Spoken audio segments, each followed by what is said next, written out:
This is Dig It with Imani. The podcast. Because in those countries, media houses are even developing their own AI tools to pursue the agenda of those media houses.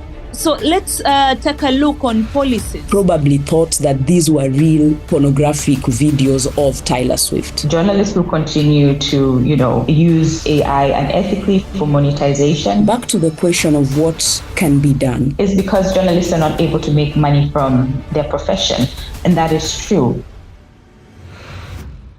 This is Dig It with Imani. The podcast.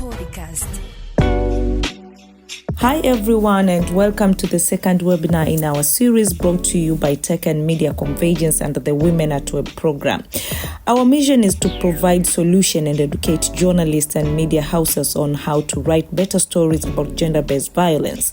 Moderating today's panel is Iman Henrik, a digital rights advocate and consultant, and the founder of Dig It with Imani, the podcast. Joining us today are four esteemed panelists. Florence, an investigative journalist with a focus on health reporting, but also Zaituni, she's executive director of Zaina Foundation, an organization that is focusing on digital rights and inclusion in Tanzania. But also we have Pauline, a media strategist leveraging AI for impactful reporting, and Cynthia, a policy advocate for ethical AI use in media. This conversation will also be available on Dig It with Imani, the podcast, afterwards. So if you have missed it today, if your friend has missed it today, please just subscribe to Dig It with Imani, the podcast, and you will find this discussion. Stay tuned for their insight on how AI and responsible media practices can combat and raise awareness about this critical issue. This is Dig It with Imani. The podcast. Thank you so much. Nadhani sasa tumeweza kuwatambua wageni wetu wote. Nipende kuwakumbusha pia that this conversation will be available on Dig It with Imani, the podcast. So if you have a friend or colleague who has missed this session, kindly feel free to share with them so that they can also learn and get experience. Karibuni sana, but also tell a friend that we have this series. Tumebakiwa na series 2 to come. So this is the second one, we have the third one and the fourth one. Kwa hiyo karibuni sana. Let me start with Florence Majani. Florence, naomba kwa dakika moja tu niambie, wewe umekuwa hapa kwenye industry ya uandishi wa habari. Unaona namna vyombo vya habari ambavyo vinaripoti matukio mbalimbali ya ukatili, iwe nje ya mtandao ama ndani ya mtandao. Labda ungetufungua macho kwa kiasi. Unadhani vyombo vya habari na wanahabari wenyewe wanavyoandika hizi habari ama kuziripoti, kwa kiwango gani wanachangia ongezeko la ukatili wa kijinsia mtandaoni? Asante sana Imani. Wanahabari kwanza, tunaweza tukasema kwamba wengi tunakosa ule ujuzi wa kina wa namna ya kuandika habari za jinsia. Kwa sababu tumekuwa tunazichukua kama tu sehemu ya matukio. Tumealikwa kwenye mkutano, tunakwenda tunachukua taarifa za kuhusu ukatili wa kijinsia, lakini sisi sio wataalamu wa kuandika habari za jinsia. Kwa hivyo waandishi wengi wamekuwa wakichukua haya maudhui na kuyaandika tu kama tu sehemu ya majukumu ya kawaida ya mwanahabari, lakini si kama sehemu ya wanaharakati wa masuala ya jinsia. Kwa hivyo wamekuwa wakati mwingine wakipotosha sana taarifa hizi ama wakichochea zaidi ukatili. Kwa mfano, miezi 2 iliyopita au mwezi mmoja uliopita kulitokea taarifa ya huyu binti wa chuo kikuu cha Sauti Mwanza ambaye amelawitiwa na RC wa Simiyu. Mwanzoni alifichwa. Mwanzoni jina lilifichwa. Mwanzoni ikaenda vizuri. Lakini leo tumeona chombo kimoja cha habari kimetoa picha, sura ya yule dada, yuko wazi, ameonekana na anaelezea kuhusu kulawitiwa na vitu kama hivi. Sasa unaona kwamba pale chini ya ile post, kumbuka sasa hivi the world is digital. Now if the media houses is reporting about that girl and the face is open, comment zilizokuwa zinashuka chini, ukatili ni mara 10 zaidi ya ule aliofanyiwa kama alikuwa rape, alikuwa sodomized. Sasa now this online gender based violence ambayo imefanyika leo, it is even 10 times the violence that he got. Na this makes victims wengi hawataki kuripoti. Kwa hiyo waandishi wa habari mara nyingi tumeshindwa kutumia zile ethical guidelines kuzuia huu ukatili kuenea, kumprotect victim. Na ndio maana hata waandishi wengine wanaweza wakamfuata binti wa miaka 15 wakamwambia mtu ambie kati ya baba na mama unampenda nani. Binti akaanza kujieleza, nampenda baba kwa sababu mama kuna siku alinipiga. Sasa wewe huelewi kule ndani background ikoje, unamuuliza. Kwa watu waandishi wengi tunashindwa kujua. Kazi yetu kwa kweli ni sensitive, very sensitive, haina kipato kikubwa kama polisi. Kipato ni kidogo, lakini it is a very sensitive job kwa sababu inahusisha sana wanadamu, na tunavyodili na hao wanadamu mara nyingi tunawakosea, na ndio maana tunaendeleza huu ukatili wa kijinsia kwenye mitandao ama kwenye maisha yao.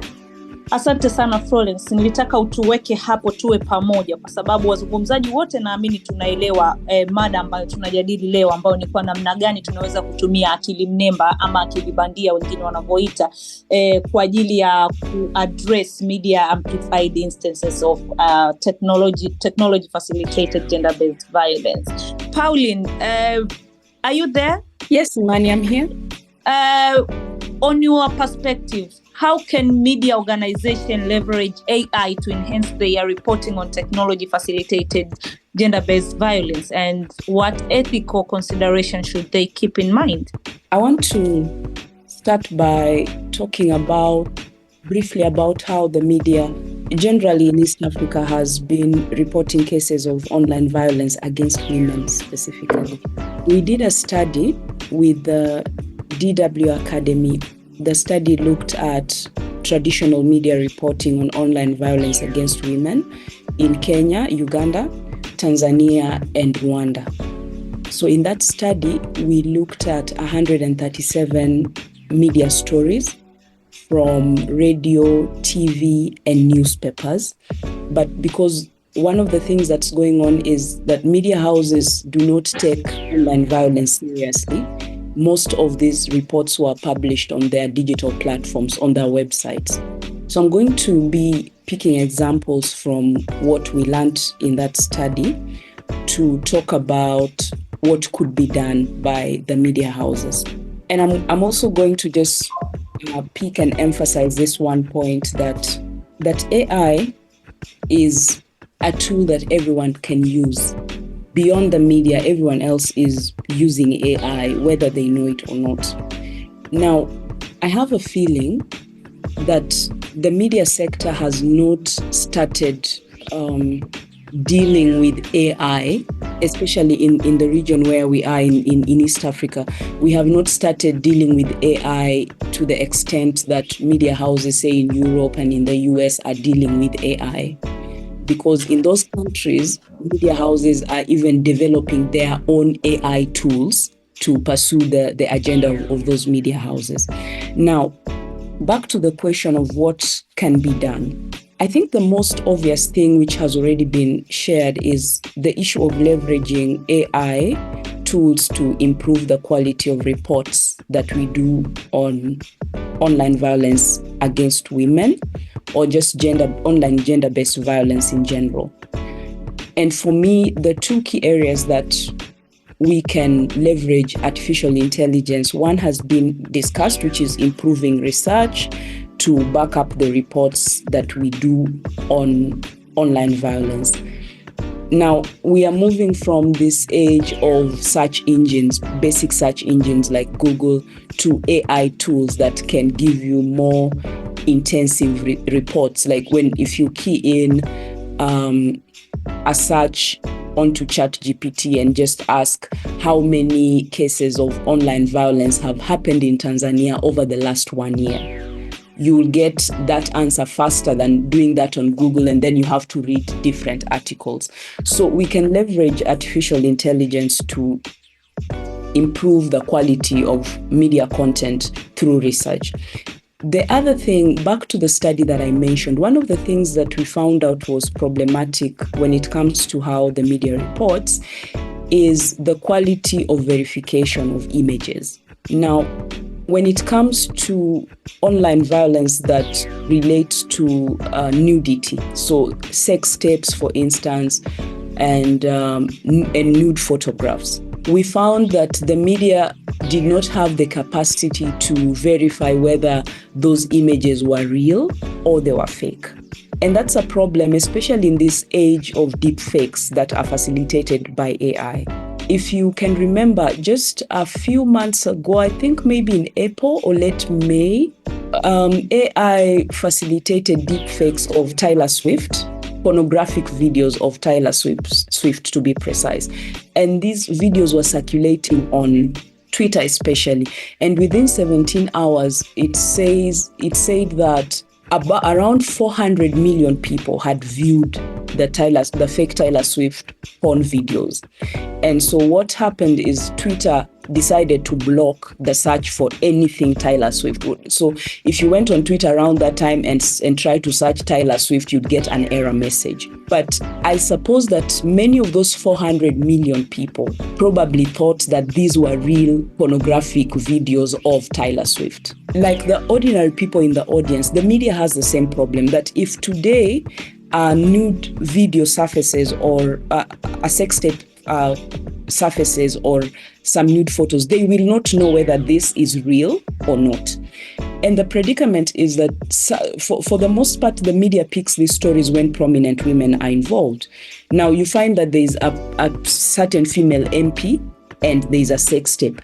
The media is more concerned about breaking the news than finding time to ask this important question, is it really her? In the late 90s, early 2000s, this was not a question to ask because we had not advanced like this in being able to manipulate images. So if there was a sex tape or a nude photograph with my face on it, there was no question of whether or not it was me. It was me. So, and photos would be presented without any question, like evidence, even in courts.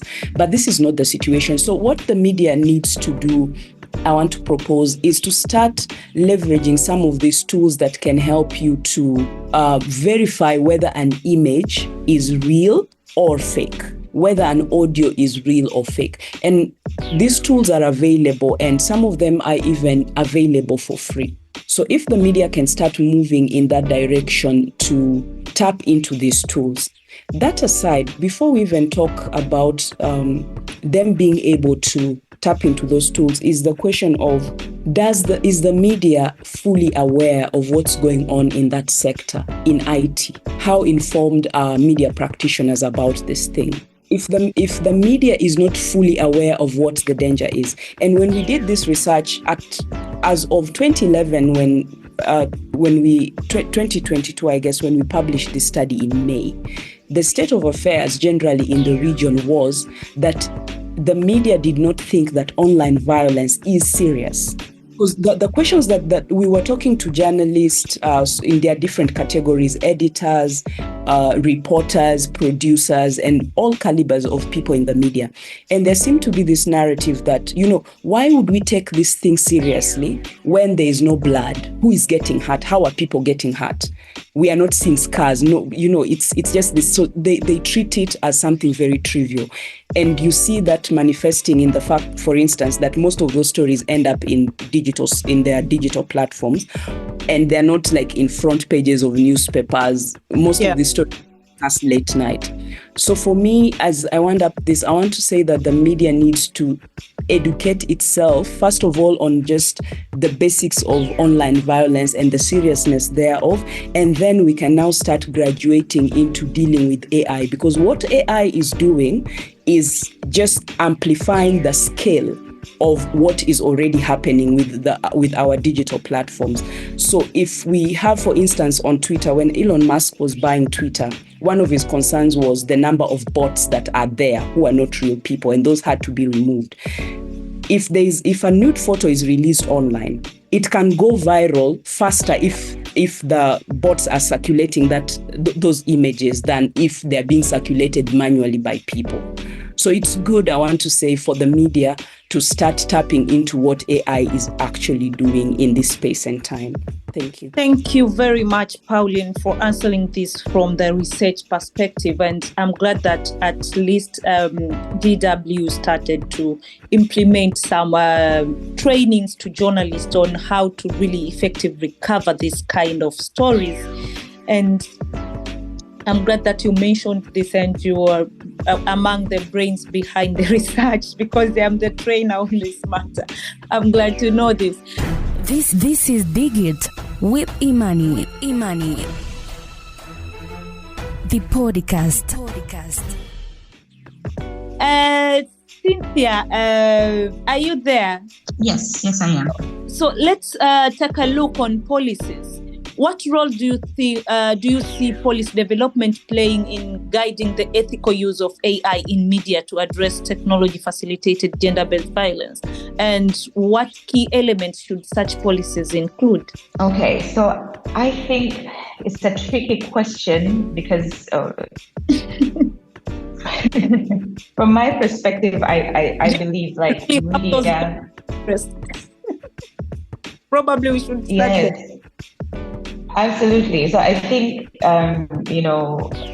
policy, like the role of policy development in ethical use of AI in media. First, before we even go to gender-based technology-facilitated gender-based violence, we just start with the role of policy development in the ethical use of AI in media has a very small role to play, because if you just reflect back to what the other speakers have talked about, the issues that are happening in the media, you see that the unethical use of AI in media is a reflection of what is already happening in the media, of what is already happening in the society. So the lack of ethics in media, the inability of journalists to actually make a living from their profession. You understand? It's about how the society really views women and covers women. It's about participation of women in media and in technology. There's all these issues that if you really think about those issues, policy development cannot really help. So there's a lot of work that needs to be done. Yes, policies should be developed, but there's a lot of work that needs to be done to resolve some of these issues, these underlying issues. And for me, the biggest issue of all that is causing now the unethical use of AI in media, in technology facilitated GBV, is because journalists are not able to make money from their profession. I remember Florence speaking about low pay in the profession, and that is true. That is why, journalists and the media engage in event-based reporting and not niche reporting. So they don't really get into the issues of GBV and to understand those issues of GBV. That is why you see sensationalist media coverage of GBV happening, and not just GBV typically, but also technology facilitated GBV.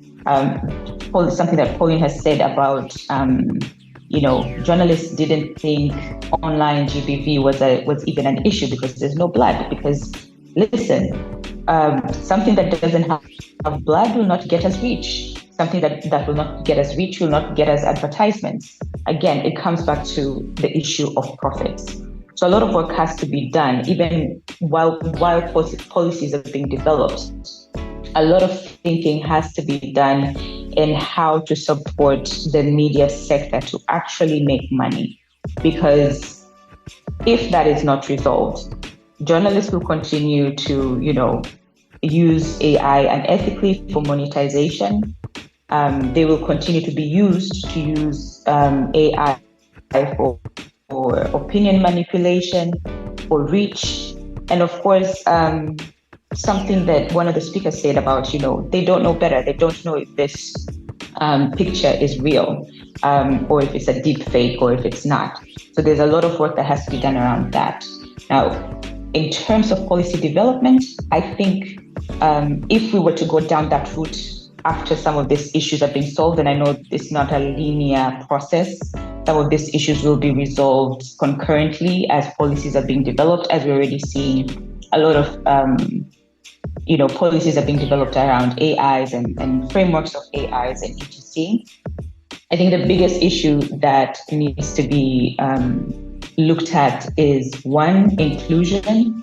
Because one of the biggest issues right now that we're seeing, both in AI as a technology, but also in the media, is that there is very little involvement of women. So in media, we see that very few women are in decision-making positions. Very few women are, and because of that, a lot of women are not being covered positively, or they're not being covered in areas where they're experts. Then we're seeing, in addition to that, we're also seeing like a lot of women coverage on issues of, GBV is being sensationalized and not well covered. And that's partly because there's low participation of women. And the same thing applies with AI. There's low participation of women. And I say that with a caveat because in Tanzania, I'm seeing a very high rise of women participating in AI. Mm-hmm. But generally in the world, there's a lot of low participation of women. So because of that, even how AI is being used on reporting women issues, on reporting online GBV, it doesn't take inclusion matters to consideration. So I think definitely issues of inclusion should be thought about, right? But I think it also should go back to like issues of ethics.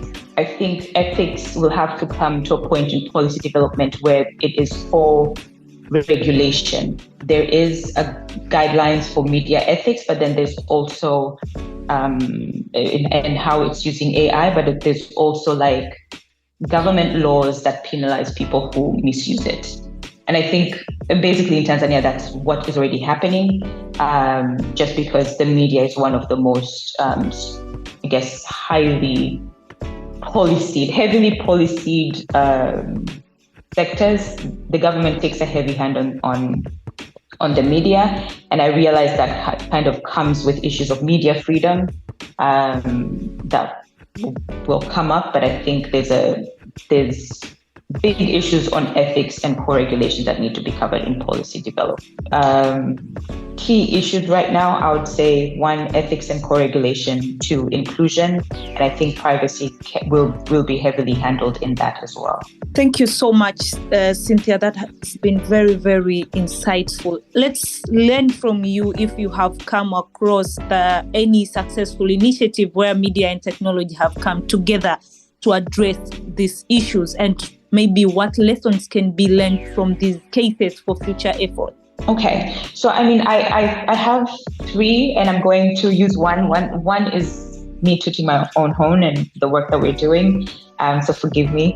So some of the initiatives where technology and media have come together to address technology facilitated GBV. We have a program called She Owns Her Media, and basically what we're trying to change some of the issues that I highlighted, bringing more women more female journalists to own their own media so that they can drive the agenda and cover women issues positively, but also supporting them to build their digital journalism skills. So being able to kind of identify some of these issues in AI, the deep fakes and such, but also how to report news on the digital platforms. And of course, we do a lot of work around revenue models and ensuring that they're able to make money, because at the core of it all is supporting the media sector to make money so that they're not shaken to settle on the brown envelope and the quick riches and all that. And of course, cover gender issues and women issues positively to the best possible way and within the media ethics, and according to the media ethics that they subscribe to. So She Owns Her Own Media is basically we're supporting female journalists to build their own online media outlets, build their skills, make money from their profession. I'll leave that one alone and then go to another one that I've seen that I like and then tell you why I feel those projects are successful. So there's also, I've seen Women at Web. I know it covered how media traditional media is covering online GBV, and I thought that was quite interesting. The evidence-based approach that it took, but at the same time, the understanding of media and technology that it took. I thought that was one of a bit more successful programs that I've seen that have come together between technology and media. Another program, and I don't know what it is called per se, but I think it's done by LP Digital, where they're using traditional media to distribute edutainment content on issues of online GBV, on how to use, the digital space productively and safely and all of that. So why I think these three initiatives have been successful is because, one, there's been an understanding of media and technology. I think when you're talking about AI and the media, and then we're talking about online GBV, it's so important to have both an understanding of how media works and how technology works, because you're playing within two fields. I think also the huge aspect that they've covered is inclusion. They've been very inclusive in terms of women. In fact, women are at the center of the program. So I think that's quite important. And I think the evidence-based nature of the programs, for me, is one of the things that have been successful, because it's not just looking at, they're all research powered, and they've used evidences with the research to kind of build on, whether it's content, for LP Digital, for Women at Work. They're the ones who actually did the research, I think, with GW. I might be confusing the name here, but that. And I think, so I think that's it for me in a nutshell. Thank you so much, Cynthia. Let me get back to Florence. I loved the very current experience, example that you mentioned about the lady that has been raped by one of the politicians in Tanzania. From a health perspective, the area that you are very experienced, do you think what impact does media amplified technology facilitated gender-based violence have on victims, and how can media professionals responsibly report these issues without causing further harm? Oh, thank you, Imani, and I want to congratulate the past panelists. So I really don't know if I can link this with the healthy perspective, but I can go directly on how journalists or media houses can report on GBV issues and using AI technology without causing further harm. As I've been mentioned, as I've said, we need specializations. We need journalism, the kind of journalism which goes beyond reportings. We need journalists who would want to change the world. We need journalists who would love, who are passionate enough to see the changes.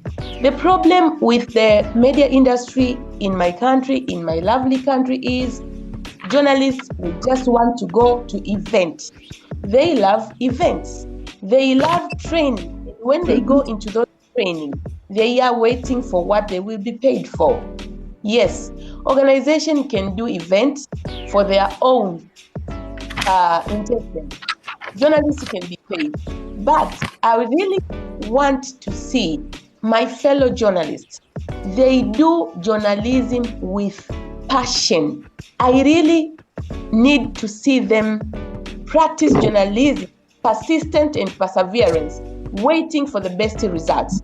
Now, we will continue causing harm in our reporting. We will continue amplifying GBV, gender-based violence, for the victims, because we don't know ethical guidelines, and we don't care, and we are not thinking about the impact. most of the time when we are writing our stories, we need to think about the impact. Why I founded WINO Tanzania? I founded WINO Tanzania to do investigative journalism because I wanted journalism to spend more time on doing one story. You spend even a year, you spend 2 months doing a very good story, and you wait for the result. That's why WINO, which means an ink. If you are using an ink to write, it is not easy to erase that, to delete that. It will live forever. If it is a mistake, if it is a harm, it will stay forever for a long time. So if it is a good content, if it is a good story, like if you remember the escrow scandal, the IPTL issue, it lives forever. It is in the books. Journalists have won an award for that story. That is the meaning of ink. It produces impact. The impact lives forever. So if we want to write stories that will cause no harm, we need to use this technology in a very good way to know the impact and the negative impact of those technology, to collect our data, to do research carefully, to make sure those information that we have collected are real, are genuine, to cross-check, to ask, to go in the field, to collect real content from the field, and to come up with something good. Now we are in a scramble and petition for the media houses. They just want to break the news. You want to break the news. Who are you breaking for? In the next 4 minutes, now you really come back and cover the face of a girl. You cover the face of the girl, while in the past 5 minutes, that picture, that story, that link has been circulated all over Tanzania. This is Dig It with Imani. The podcast. Zaituni, as I promised, Yes. I will get back to you. You mentioned about privacy, you mentioned about data protections and so forth. What do you think will be the best practices to be implemented to ensure that AI systems used to combat technology-facilitated gender-based violence are transparent, unbiased, and accountable in media representations? Thank you so much, Imani, for another opportunity. But also I'd like to use this opportunity to congratulate other speakers for the nice contribution on this webinar. So the best practice is to have relevant laws and policies and regulation. So currently, Zaina Foundation, in collaboration with Paradigm Initiative and Thomson Reuters, so we are conducting a research which focus on the importance of having AI regulation in Africa, because up to 2023, it's only Rwanda which have the AI law for the whole African continent. So you can see it's only Rwanda, but also I think in Uganda, the government of Uganda, they have AI strategy. So you can see the whole African continent, we don't have the AI, the specific law which govern the AI, despite of all data our institution are collecting by using AI systems and the other systems. So you can see there is need of having, currently there is a rise need of conducting many research which focus on the implication of AI system in Africa, but also why it is necessary to have the AI policies, regulation, or even a strategy for each country in African continent. So you can see, for example, our research, we are still working on it. So our research actually, the main objective is to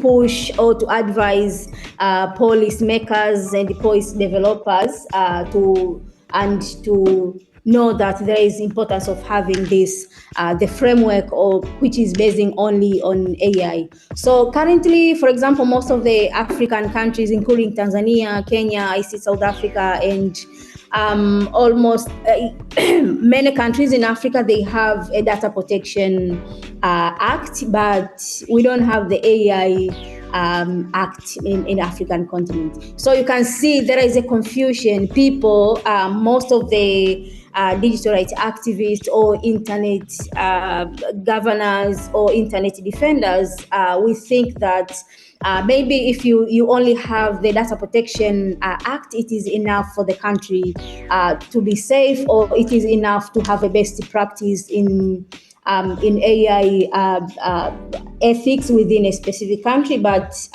when it comes to the best practice, it is not enough. For example, in Tanzania, we have a study from Muhimbili. Muhimbili National Hospital is one of the institutions in Tanzania which is using AI system for 100% for the medication system within that institution. So even the Muhimbili Hospital, they said actually we had a scenario whereby there is a misuse of the abortion data from the Muhimbili hospital, whereby at the end of the day, the Muhimbili hospital committee actually released the article and trying to defend themselves that in this country we do not have a specific strategy or policy or regulation or a law which governs us on how we can handle the AI system or the data of our patients within the Muhimbili National Hospital. So you can see the best practice. We can do the advocates, we journalists and media and CSO, we can do the advocates, we can do the collaboration, stakeholders engagement. But if we do not have a specific law which actually protects the human being in this in Africa continent, then actually it is not a best practice. If we have the good advocacy police and we have the we have the funding and we have the all the initiative from the CSO, from the government, but if we don't have the laws, then the work done is equal to zero. Thank you so much, Imani. Thank you so much, Zaituni. Back to you, Pauline. You shared very insightful examples and findings from DW Academy Research and Women at Web Research. Despite the fact that you declared that most of journalists doesn't understand how this AI works, probably even online gender-based violence itself and how it happens, and maybe we have normalized it. We have normalized it. There's a very thin line that is disseminating between jokes and violence when it comes to online and other digital platforms. In your experience and perceptions, how do you think media professionals and tech developers can collaborate to improve the tools available for reporting and addressing technology-facilitated gender-based violence?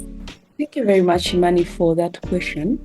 And I'm also happy to learn from one of the speakers that in Tanzania, more women are advancing in their knowledge in artificial intelligence. I want to also just very quickly say something about the issue of ethics in regard to how our ethics, what we learn in school and what we are able to do on the job. It's interesting that this point was raised because at some point I think that we don't have an issue of lack of knowledge. As it has been shared, it's an issue of the pressures that are at work, time and money. In the study that we did, we found out this when it comes to the principle of doing no harm, which is an ethical issue in journalism, that when you do a story, that story should not end up in a situation that the people you reported about get into trouble because of the story that you did. When it comes to online violence against women, we found that majority of editors and reporters knew all the principles and practical ways that they could avoid harm arising from the stories that they did. But for some reason, they did not implement this. So the situation was such that you compare what they know that should be done and what they're actually doing, and there's a divergence. They're not doing what they know. So it was interesting to observe that. And now that it's also coming out in this conversation, it just confirms really that there is a problem that is beyond just what we need to know and what we can train journalists to do. Now, back to the question on collaboration. For me, the question that I ask myself when it comes to this area of collaboration is in the area of the law, as someone has already mentioned.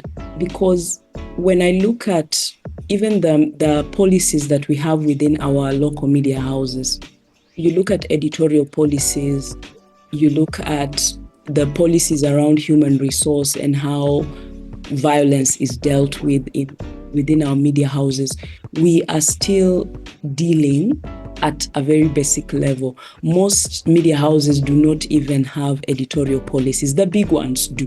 The other ones work predominantly on what you know that you should do. So you see, when we have a situation where there's a policy that is written down and it says that you should not do this and that, right? It guides you more strongly than when you're just working on, what you learned from school 10 years ago. Because if it's not written, then it also becomes very difficult to enforce. So I wonder if at this point in our media houses, we have not even advanced to the level where we are properly dealing with the small problems that we have. And I call it small, considering the scale of where artificial intelligence conversations are in the rest of the world, right? If we are still dealing, the conversation we are having within our media houses is to try and convince people that online violence is a serious thing, right? People have now, over time, and the work that has been done by women's rights organization on gender-based violence and violence against women, now people have come to a place where we appreciate that violence against women is a serious thing. But we are still now struggling with the conversation of, is online violence against women serious enough to even be given space? I think that the conversation should first tackle that, and then we can start now to progress into what AI is doing. And for me, the area of collaboration between the media and the tech guys who are creating this artificial intelligence tool would start from that level of awareness. Can we have tech gurus finding a language to talk to media practitioners about AI? Can we start having those meetings that bring together experts in artificial intelligence and experts in media? And I'm glad that TMC is starting the journey in this direction. But these conversations need to be broader, even at a regional level, that people need to start having these conversations, these two, let me call them these two factions.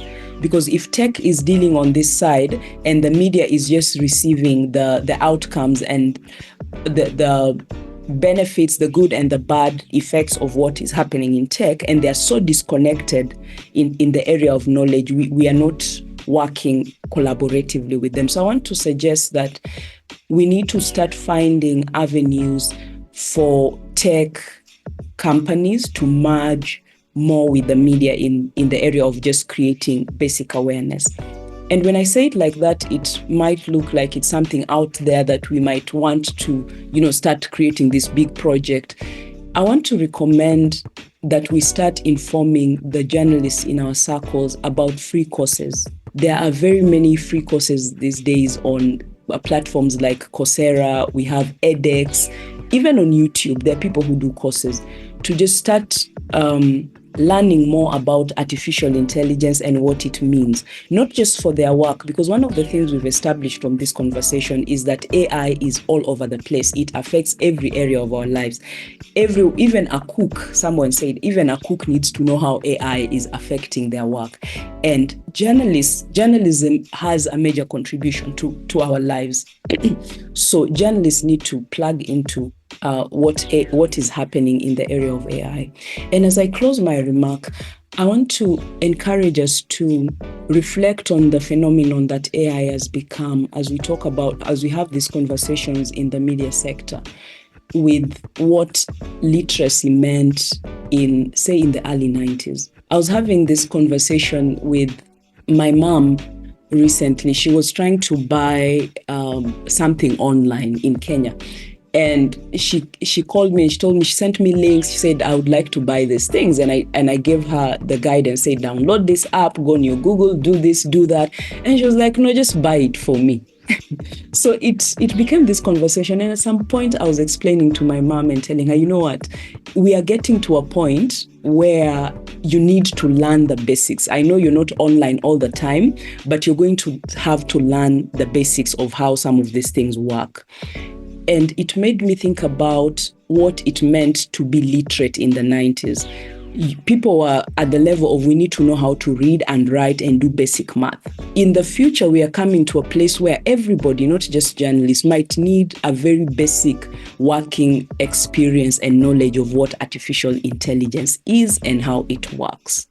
So personally, I am challenged in that area to keep learning more about AI, but also to just tap into opportunities like this where you can share what you know and also sit back and listen to people's experiences with AI and how it's affecting the field that we are in. So thank you very much. Thank you very much, Pauline. I see the message from Asha. She's saying it was a wonderful discussion. I have learned so much. Thank you all for your time. And with this message, let me start from where Asha has ended. As we conclude this enlightening session, I want to extend my heartfelt gratitude to our panelists, Florence, Zaituni, Pauline, and Cynthia.